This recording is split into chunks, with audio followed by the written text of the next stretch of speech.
നമുക്ക് വേണ്ടി വെയിറ്റ് ചെയ്തിരുന്ന ഒരാളുണ്ടായിരുന്നല്ലേ നമ്മുടെ ലൈഫിൽ.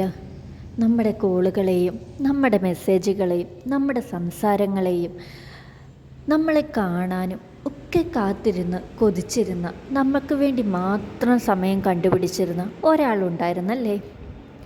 ഇന്ന് അയാൾ എവിടെ? ഉത്തരവുണ്ടോ? ഉണ്ടാവില്ല. നമ്മളാണ് അവരുടെ ലോകം എന്ന് തെളിയിച്ചിരുന്ന ഒരു സമയം ഉണ്ടായിരുന്നു. നമ്മൾ ധാരാളം എൻജോയ് ചെയ്ത് കൂടെ നിന്നിരുന്ന ഒരു സമയം.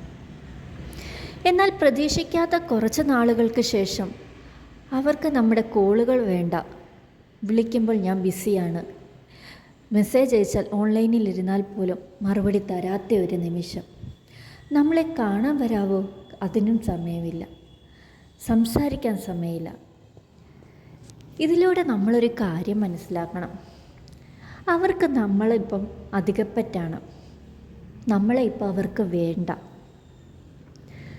അവരായിട്ട് നീ എനിക്കൊരു ശല്യമോ, ഒന്ന് ഒഴിഞ്ഞു തരുമോ എന്ന് ചോദിക്കുന്നതിലും ഭേദം ഇത്തരത്തിലുള്ള കാര്യങ്ങൾ കണ്ടുവരികയാണെങ്കിൽ നമ്മളായിട്ട് ഒഴിഞ്ഞു പോവുക. നമ്മളായിട്ട് മറ്റൊരാളുടെ ലൈഫിൽ ശല്യമായിട്ട് നിൽക്കാൻ പാടില്ല.